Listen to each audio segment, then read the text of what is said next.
Estábamos hablando acerca de los cambios de fase, ¿ya? Más que cambios de estado, deben de ser cambios de fase, ¿ya? Cuando alguien te hable de cambio de estado, bueno, ya, cuando te hablen cambio de estado, en tu mente debe ser, no es lo correcto, cambio de estado es cambio de fase. Entonces, en tu mente debe estar eso de cambio de fase. Me voy de fase sólida a fase líquida y a fase vapor, ¿ya? Y estos eran los nombres que hemos visto. Si vamos de sólido a líquido, se llama fusión. De líquido a vapor, se llama vaporización. De vapor a líquido se llama condensación y de líquido a sólido se llama solidificación. Cambio directo se llama sublimación directa, si vamos de sólido a vapor. Cambio directo de vapor a sólido se llama sublimación inversa, compensación o deposición. ¿Ya? ¿Qué diferencia hay entre la licuación y la condensación? Esto es algo muy importante, chicos, que ustedes deben tener en cuenta. Cuando nosotros hablamos de licuar un gas, es diferente de decir condensar un gas, ¿correcto? Licuar un gas va a depender de otros factores. Por ejemplo, la condensación es algo muy rápido, ¿ya? Típicamente tú vas a condensar un vapor, ¿ya? Cuando la fase gaseosa se encuentra muy cerca de la línea de equilibrio líquido-vapor, ¿ya? O sea, nosotros vamos a hablar de la condensación, ¿ya? Cuando el sistema gaseoso se encuentre cerca de la línea de equilibrio líquido-vapor. Si tú tienes eso, fácilmente el vapor se reconvierte a la fase líquida. Pero si el sistema gaseoso se encuentra lejos de la línea de equilibrio, entonces tú tienes que cambiar la temperatura y cambiar la presión. Por ejemplo, si yo tengo un gas aquí, ¿yo qué tendría que hacer? Por ejemplo, podría incrementar la presión, ¿ya? Y al incrementar la presión puedo llegar a la fase líquida. Aquí incremento la presión manteniendo la temperatura constante. Podría de repente disminuir la temperatura y pasar de la fase vapor a la fase líquida. En ese caso, también estoy logrando mi objetivo con disminución de la temperatura a presión constante.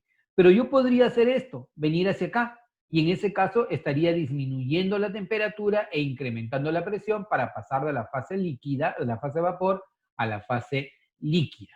¿Ya? Entonces, es muy importante tratar de diferenciar qué es licuar a condensar. Si yo, por ejemplo, estoy bastante cerca de la línea de equilibrio líquido-vapor, entonces hablamos de una condensación. Para que se te haga más sencillo, por ejemplo, imagínate que yo estoy hirviendo agua, ¿ya? Lo pongo en mi tetera y cuando lo pongo en mi tetera, tú vas a saber que el agua hierve porque por el pico de la tetera empieza a salir el vapor. Y obviamente lo puedes verificar abriendo la tetera y vas a observar de que en el interior se forman burbujas. Cuando la evaporación se da en toda la masa líquida, entonces decimos que hay una ebullición, ¿ya? Pero yo sé que tú has hecho este experimento. Tú puedes colocar una tapa fría acá a la salida del vapor y cuando colocas una tapa fría a la salida del vapor, ¿qué es lo que observas? Observas que se forman gotitas de agua en la tapa, ¿correcto? Está pasando directamente de la fase de vapor a la fase líquida. Y ese cambio de la fase de vapor a la fase líquida se llama condensación y es bastante fácil que ocurra la condensación, ¿ya? ¿Eso por qué? Porque estás bastante cerca de la línea de equilibrio líquido-vapor, ¿ya? Pero no ocurre lo mismo si tú, por ejemplo, abres la llave de tu cocina. Lo que tú tienes aquí adentro, ¿ya? De este baloncito, ¿qué cosa es? ¿Quién me dice el nombre? ¿Cuál es lo que tú tienes aquí adentro? Por el chat, por favor. ¿Quién me dice el nombre de lo que hay aquí adentro? ¿Quién contestó? Justin, perfecto. Jeffrey también contestó. Henry también contestó. Listo.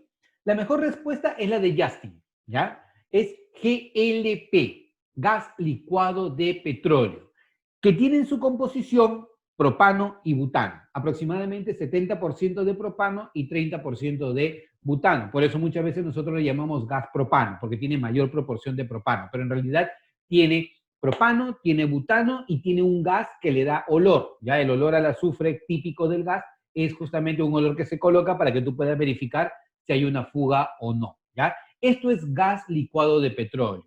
Las sustancias gaseosas son más fáciles de transportar cuando yo las llevo a la fase líquida, ¿correcto? A mí no me conviene transportar gases. A mí lo que me conviene es transportar líquidos si tengo la necesidad de transportarlos, ¿correcto? O llevarlos envasados. ¿Por qué? Porque el líquido ocupa menos espacio que el gas. Entonces, como el líquido ocupa menos espacio que el gas, a mí me conviene llevarlo a la fase líquida. Pero llevar a la fase líquida a un gas no es tan fácil. Yo lo que voy a tener que hacer es licuar el gas. Por esa razón se llama gas licuado de petróleo.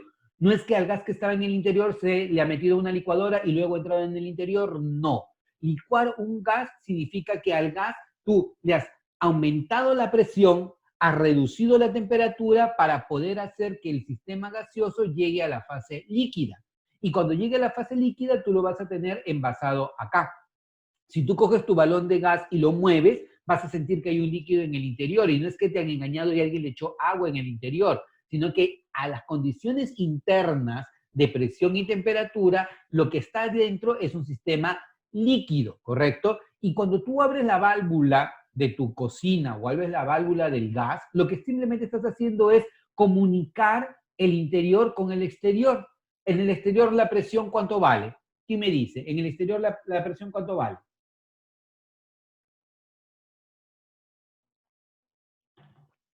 ¿Cuánto vale? Perfecto. En el exterior la presión vale 1 atmósfera. Entonces tú estás haciendo que haya un cambio brusco de presión, de la presión interna hacia la presión afuera que vale 1 atmósfera. En el encendedor, si tú te compras un encendedor, adentro ves líquido, pero cuando presionas aquí este botoncito no sale líquido. ¿Qué es lo que sale? Gas. Y lo que estás haciendo es únicamente abrir un orificio que comunique el interior con el exterior. Ese cambio brusco de presión hace que el líquido se convierta en gas y a ese cambio se le conoce con el nombre de gasificación. Lo opuesto a la gasificación viene a ser la licuación, ¿correcto? Y licuar un gas es más complicado. Para licuar un gas, tú tienes que reducir la temperatura, tienes que incrementar la presión para que se vuelva de gas a líquido, ¿correcto? Entonces, ¿qué diferencia hay entre condensar y licuar? Entre condensar y licuar. Que condensar ocurre muy fácilmente porque se encuentra cerca de la línea de equilibrio, pero licuar es más complicado porque vas a tener que cambiar las condiciones de presión y de temperatura para que el gas se convierta en la fase líquida. Esa es una diferencia muy importante. Y ya que te le he dicho, ya que te le he conversado, te conviene a ti repasar y leer para poder verificar que eso es cierto. Nunca te quedes únicamente con lo que yo te digo, sino lee más, adiciona más a tu lectura. ¿Ya? Ahora, evaporación versus ebullición. Si tienen alguna consulta, la ponen a través del chat, por favor. ¿Ya? Evaporación versus ebullición. Evaporar es un proceso que ocurre únicamente en la superficie. Se los dije al inicio. La evaporación únicamente ocurre en la superficie líquida. Por ejemplo, cuando tu sopa está caliente, tú ves vapor que sale de la superficie líquida. Cuando tu café o tu té está caliente, ves vapor que sale de la superficie líquida. ¿Correcto? Mientras tú no tengas cerrado el sistema, la evaporación va a ocurrir hasta sequedad. O sea, significa que se va a evaporar el sistema hasta que todo el líquido desaparezca. Evaporación a sequedad. Pero si tú tapas el sistema, va a darse un equilibrio entre el líquido y el vapor. ¿Qué es lo que te quiere mostrar esta figura? Mira, si no hay esta tapa, ¿ya? Si no hay esta tapa, el líquido que está aquí se evapora hasta sequedad. Y si te das cuenta, ya no es casualidad, ya te he dicho, nada aquí es casualidad, que simplemente la evaporación será sobre la superficie del líquido, solamente sobre la superficie del líquido. Y si no existiera esta tapa, ¿ya? Lo que va a ocurrir es que todo se evapora hasta que la última partícula de líquido se va. Pero si yo coloco la tapa, ¿qué va a ocurrir? Si yo coloco la tapa, parte de las partículas de líquido se evaporan, partes van a quedar acá y otras partes van a retornar. Y va a empezar a establecerse un equilibrio entre el líquido y el vapor. En un sistema abierto, la evaporación ocurre hasta la sequedad, pero en un sistema cerrado, la evaporación ocurre hasta que ocurre un equilibrio entre la fase líquida y el vapor. Y el vapor que se encuentra aquí se conoce con el nombre de vapor saturado. La tasa de evaporación, la cantidad de evaporación, chicos, depende de 3 factores. 1, depende de la naturaleza del líquido. 2, depende de la temperatura.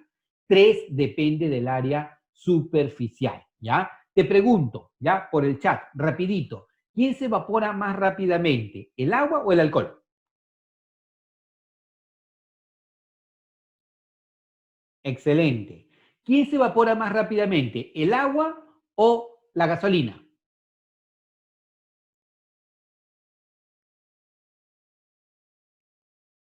Perfecto. ¿Quién se evapora más rápidamente, el agua o la acetona? Genial, chicos, veo que están atentos. Entonces, estos líquidos que se evaporan rápidamente reciben el nombre de líquidos volátiles. Cuanto más rápido se evaporen, son más volátiles. Y ten cuidado que muchos líquidos volátiles también son explosivos y esos líquidos volátiles pueden provocar una explosión. Por eso no se deben dejar abiertos porque crean atmósferas en donde hay una sustancia, un gas que puede combustionar. ¿Ya? Entonces, la tasa de evaporación depende de la naturaleza del líquido. No todos los líquidos se evaporan a la misma velocidad. Segundo, depende de la temperatura. ¿Cuándo se seca más rápido la ropa? ¿Se seca más rápido en invierno o en verano? Obvio, en verano. ¿Por qué? Porque que se seque la ropa no es otra cosa que tú la pones en el tendedero y el agua se evapora, ¿ya? Entonces, obviamente, cuanto mayor sea la temperatura, mayor va a ser la tasa de evaporación. Menor temperatura, menor la tasa de evaporación, ¿correcto? Depende de la naturaleza del líquido, depende de la temperatura y depende del área superficial, ¿de acuerdo? Cuando tú te sirven tu comida caliente, ¿ya? ¿Dónde se enfría más rápidamente? ¿En un tazón o en un plato tendido? ¿Dónde se enfría más rápidamente? ¿Tazón o plato tendido? Claro, en un plato tendido. Es más, cuando a ti te sirven la sopa caliente en un tazón, tú pides un plato tendido y lo que vas haciendo es sacando en cucharitas, sacando en cucharitas, sacando en cucharitas y lo pones en el plato tendido. Y ahí se enfría más rápidamente.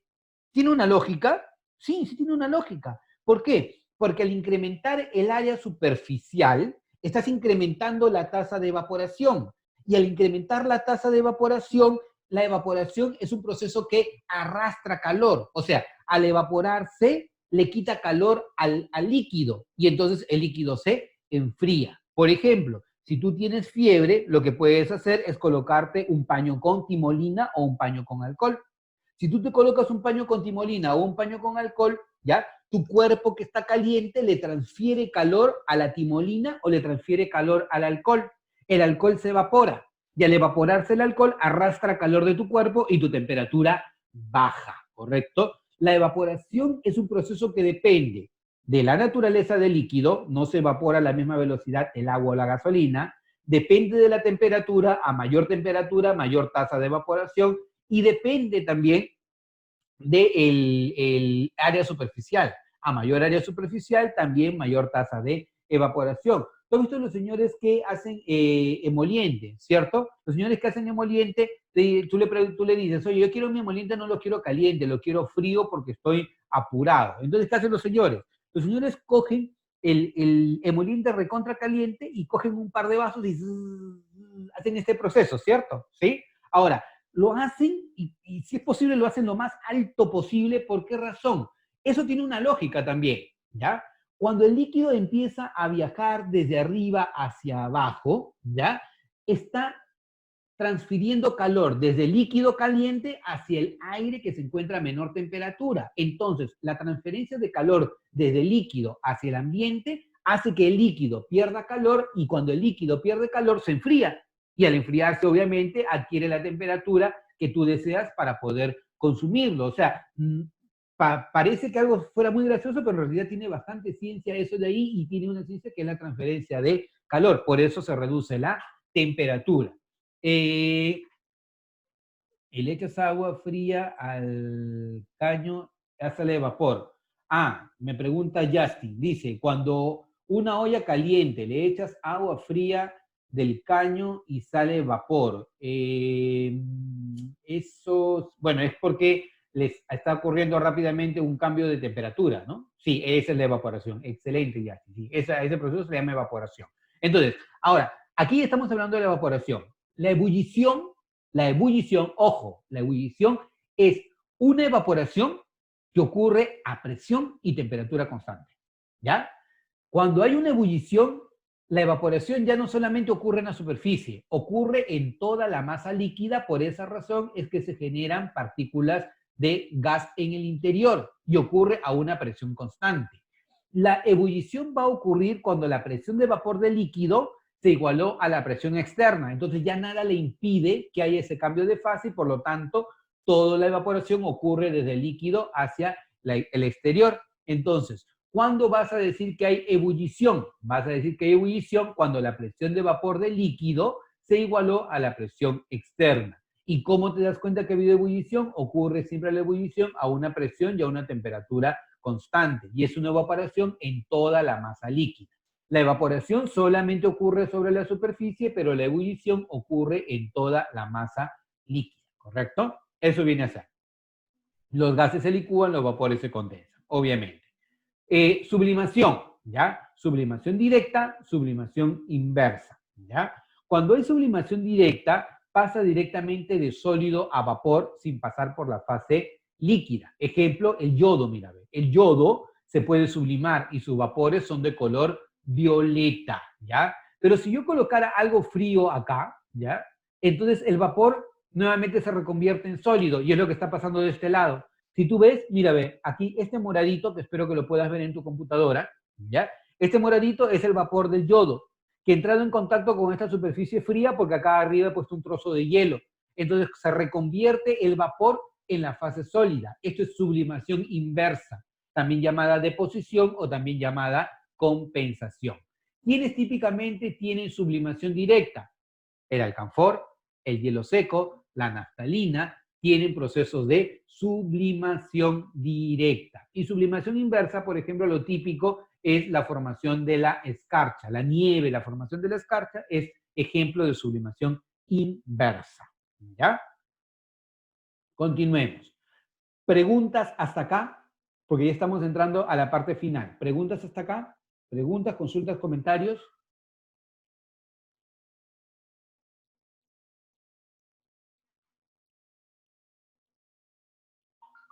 Excelente, chicos.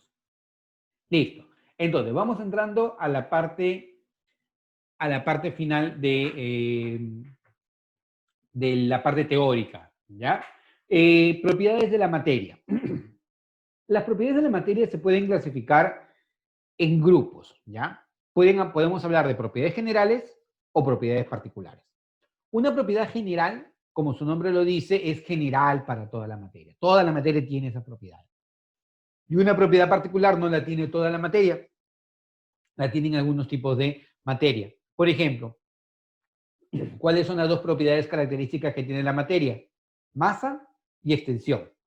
Masa, toda la materia tiene masa y toda la materia ocupa un lugar en el espacio, extensión.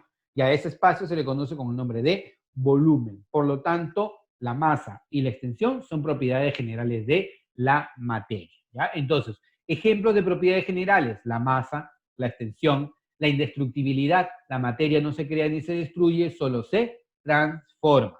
La impenetrabilidad, el espacio ocupado por un cuerpo no puede ser ocupado por otro al mismo tiempo. Si yo tengo este vaso lleno con agua y dejo caer una piedra en el interior, ¿qué va a ocurrir? El agua rebalsa. ¿Por qué? Porque el espacio ocupado por el agua no puede ser ocupado por la piedra al mismo tiempo, ¿correcto? Inercia, ¿correcto? La inercia es la propiedad por la cual un cuerpo tiende a mantener su estado de reposo o su estado de movimiento a menos de que algo lo cambie. Si yo dejo un cuerpo en reposo y nadie lo mueve, ese cuerpo va a permanecer en reposo hasta que alguien pueda cambiar ese estado de reposo. O puedes mantener tu estado de movimiento. Si, por ejemplo, tú estás en un bus lleno de gente a alta velocidad y al conductor se le ocurre frenar en seco, ¿qué va a ocurrir? ¿Tú te vas a mantener en esa posición? No. Lo más probable es que te vas a ir hacia adelante. ¿Por qué? Porque como estabas en movimiento, la tendencia es a mantener ese estado de movimiento. Y si frenó de un momento a otro, vas a tender a irte hacia adelante. Por esa razón, a veces cuando el vehículo está en movimiento y tú bajas sin que el vehículo sea detenido, tiendes a avanzar un poquito más. ¿Y eso por qué? Porque tiendes a mantener tu estado de movimiento. La inercia es una medida de la cantidad de masa también que tiene la materia, y hay más inercia cuando hay más masa. ¿Qué es más fácil frenar? ¿Un tico o un tráiler?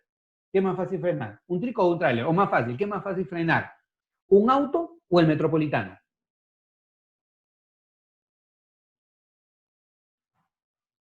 Obvio, sí, obvio. Un auto es más fácil de frenar. Para frenar el Metropolitano, el conductor, una cuadra, 2 cuadras antes, ya está pisando un poco el freno, porque el Metropolitano viene con tanta gente, tiene tanta inercia que si frena en seco, entonces toda la gente se viene hacia adelante y puede provocar un accidente. Entonces tiene que ir frenando de a poco. Por eso, si te das cuenta, también el Metropolitano tiene una velocidad bastante regulada, quienes han tenido la oportunidad de viajar ahí, porque si tuviera una velocidad muy alta y hubiera un accidente y tuviera que frenar, o una emergencia, tuviera que frenar en seco, el efecto de la inercia podría ser bastante crítico, por así decirlo, ¿ya? Entonces, propiedades generales de la materia la tiene toda la materia, ¿ya? Ejemplo, la masa, ejemplo, el volumen, ejemplo, la impenetrabilidad. Propiedades particulares de la materia, no la tiene toda la materia, ¿ya? Solamente algunos tipos de materia. Por ejemplo, la maleabilidad y la ductibilidad son propiedades típicas de los metales. La maleabilidad es convertirlo en láminas muy delgadas, los metales. Y ductibilidad es convertirlos en hilos muy delgados. Maleabilidad, láminas muy delgadas, ductibilidad, hilos muy delgados, cada vez más delgados. ¿Quiénes son los cuerpos más dúctiles y más maleables? El oro, la plata y el cobre. Son los 3 cuerpos más dúctiles y más maleables, ¿correcto? La dureza. ¿Qué es la dureza? La resistencia a ser rayado. ¿Cuál es el cuerpo natural más duro que existe? Por el chat. ¿Cuál es el cuerpo natural más duro que existe? Por el chat, por el chat. Excelente. El cuerpo natural más duro que existe es el diamante, natural. ¿Hay cuerpos más duros que el diamante? Sí, hay cuerpos más duros que el diamante, pero no de manera natural. De manera natural, el más duro es el diamante y el más blando es el talco, ¿correcto? La dureza viene a ser la resistencia a ser rayado. Si yo tengo una madera y tengo un clavo, el clavo puede rayar o puede generar un surco en la madera. Entonces, digo que el clavo es más duro porque tiene la capacidad de rayar a la madera. ¿De acuerdo? El brillo, no todo cuerpo tiene brillo y ese brillo va a depender típicamente del tipo de sustancia que tengamos. Hay sustancias que son brillantes, hay sustancias que son opacas, ¿correcto? La fragilidad es la resistencia o la facilidad para poder romperse. Un cuerpo es frágil, sí, se puede romper con bastante facilidad, ¿de acuerdo? El color, no todos los cuerpos tienen color. Por ejemplo, el agua es incolora, ¿correcto? Entonces son propiedades particulares que no son características de toda la materia. ¿Está bien? Propiedades generales, propiedades particulares. Ahora, propiedades físicas versus propiedades químicas. Una propiedad física, y valga la redundancia para dejarlo claro, una propiedad es una cualidad, ¿ya? Es una cualidad que tiene la materia. Algo así como que, por ejemplo, oye, yo soy extrovertido, oye, yo soy introvertido, oye, yo soy tímido, oye, yo soy muy alegre, o yo, por ejemplo, soy recontra aburrido, ¿ya? Es una cualidad tuya, ¿ya? Es una cualidad, una propiedad, algo que califica o identifica a la materia, es lo que nosotros estamos viendo acá, ¿ya? Las propiedades las hemos clasificado como generales, si la tiene toda la materia, o particulares, si no la tiene toda la materia. Ahora, la vamos a clasificar como propiedades físicas o como propiedades químicas. Una propiedad física, grábatelo, una propiedad física la puedes medir sin necesidad de que la materia cambie, ¿ya? Una propiedad física la mido sin que la materia cambie. Por ejemplo, ¿ya? Por ejemplo, si yo quiero medir la densidad de un cuerpo, ¿ya? Quiero medir la densidad de un cuerpo, ¿qué hago? Determino su masa, determino su volumen, ¿ya? Y divido masa entre volumen y obtengo la densidad, ¿cierto? Es lo que nosotros ya hemos visto. Si yo quiero la densidad de un cuerpo, su masa entre volumen me da la densidad. Para medir la masa, ¿el cuerpo dejó de ser lo que era originalmente? No. Para medir el volumen, ¿el cuerpo dejó de ser lo que era originalmente? Tampoco. Entonces, la densidad es una propiedad que yo he podido determinar sin que la materia cambie. Es una propiedad física. La temperatura de ebullición normal del agua vale 100 grados Celsius. ¿Cómo mido esa propiedad? Hirviendo el agua y poniendo un termómetro. ¿Cuánto me va a marcar el termómetro? 100 grados Celsius. Oye, pero el agua líquida se está convirtiendo en vapor. Sí, pues, pero el agua líquida es agua y el vapor sigue siendo agua. No está cambiando, no está dejando de ser lo que era originalmente. Por esa razón se dice que es una propiedad física aquella que tú puedes medir sin que la materia deje de ser lo que era originalmente. Pero si la materia deja de ser originalmente y es la única manera de saber si sí o no, entonces Es una propiedad química. Por ejemplo, yo tengo un líquido transparente y mucho cuidado ahora que estamos tocando el líquido transparente, toda botella tiene que estar rotulada, ¿ya? Porque ahora está muy de moda que utilicemos diferentes líquidos como de repente lejía o amonio cuaternario o algo, y si lo dejamos en una botella que no está rotulada, se puede correr el riesgo de que alguien tome la botella y se la beba. Ten bastante cuidado con eso, ¿ya? Bastante cuidado. Entonces, por ponerte un caso, me dice Aarón, cambio de estado solamente, ¿me podrías complementar tu pregunta, Aarón? No la estoy entendiendo bien.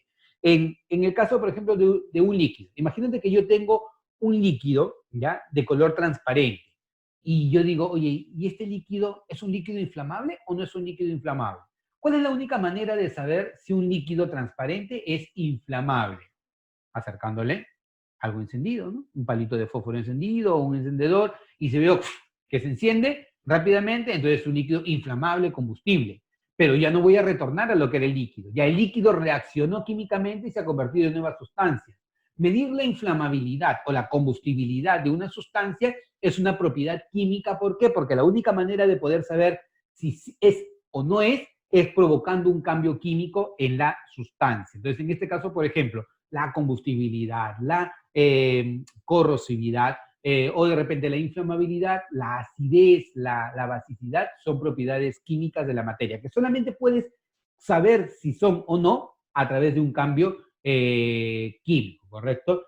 Creo que entendiendo tu pregunta, en el caso cambio de estado solamente, de líquido a vapor, en realidad el cambio de estado es un cambio más que una propiedad, ¿ya? Es un cambio más que una propiedad. ¿Te refieres que el punto de ebullición del agua yo lo mido en el cambio de estado? Pues sí, solamente en el cambio de fase a temperatura constante yo voy a decir que es su temperatura de ebullición normal. ¿Por qué? Porque, bueno, si entiendo tu pregunta, si tú ves que un líquido se está calentando y tú pones el termómetro, ¿cómo sabes que ha llegado a la temperatura de ebullición? Cuando la temperatura se mantiene constante. Porque, por ejemplo, si tú ves que estás calentando agua y está pasando de 50, luego a 60, luego a 70, luego a 80, sigue subiendo la temperatura, no he llegado al punto de ebullición. En el momento en que la temperatura permanece constante, en ese momento vas a decir, ya llegué al punto de ebullición del agua. Esa es una propiedad física de la materia que la estoy pudiendo observar, la temperatura de ebullición del agua, sin necesidad de que la materia cambie, ¿correcto? Mucho cuidado no confundir cambios, ¿ya? Con propiedades. Una propiedad es una cualidad. El cambio lo vamos a ver a continuación, ¿ya? Veamos ahora. En el caso del agua, de líquido a vapor, sí, exacto, perfecto. Listo, entonces las propiedades ya las hemos clasificado como propiedad general o propiedad particular. Propiedad física, propiedad química, ¿de acuerdo? Una propiedad química, por ejemplo, podría ser el alcohol es combustible, ¿ya? La combustibilidad del alcohol. El sodio reacciona violentamente con el agua. Dejas caer un trocito de sodio en agua, entonces este de acá reacciona violentamente. Nunca dejen caer en el laboratorio sodio en agua porque reacciona violentamente, podría provocar un accidente. El hierro se oxida con facilidad, o sea, podemos hablar de la oxidabilidad que tiene el hierro. El fósforo blanco arde espontáneamente en el aire, dejas el fósforo blanco expuesto al aire y se enciende con espontaneidad. Los ácidos neutralizan a las bases. Si tú quieres, por ejemplo, eliminar la acidez, utilizas una base, o quieres eliminar la basicidad, utilizas un ácido.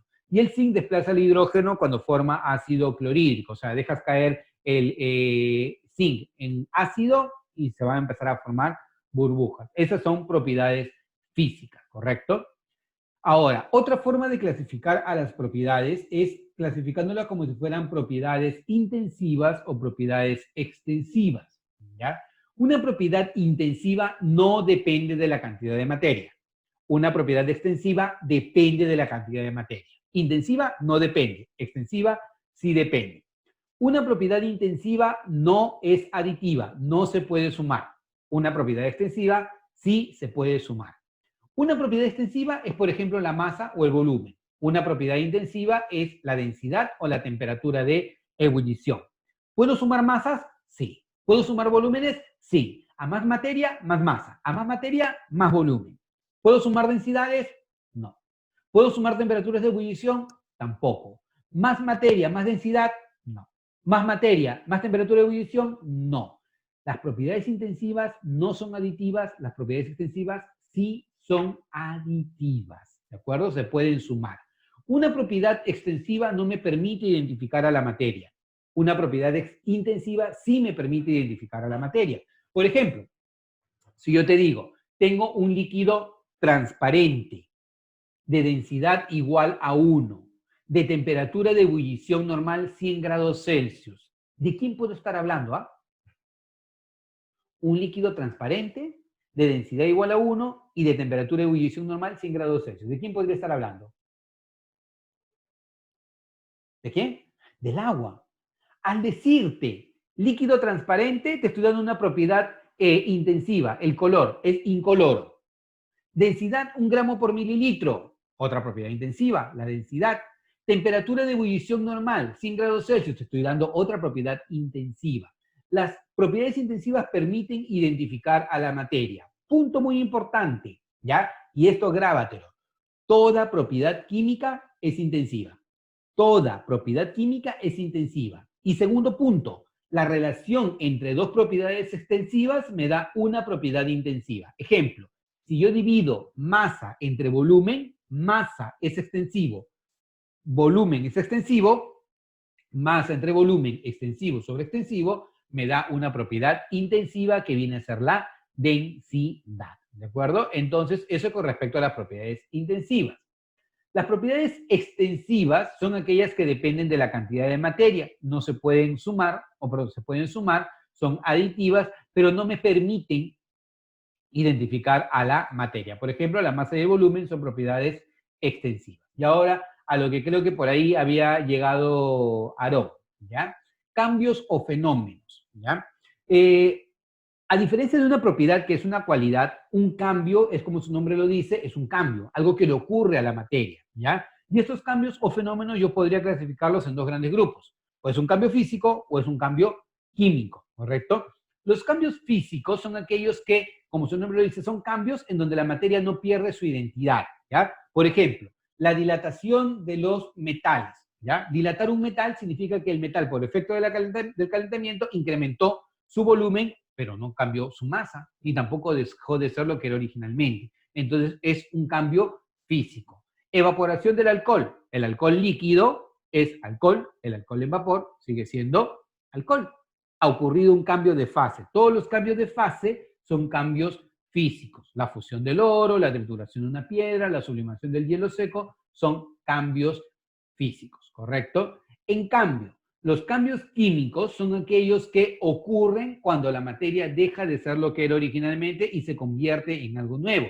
Por ejemplo, la combustión de la gasolina, la corrosión de los metales, la fermentación del vino, la digestión de los alimentos o el opacado de una moneda. Ya son términos típicos que van a aparecer en el examen de admisión. Combustión de la gasolina, combustión del alcohol, corrosión de un metal, oxidación de un metal, fermentación del vino, fermentación de la cerveza o digestión de los alimentos, opacado de una moneda, por ejemplo. Eso viene a ser un fenómeno,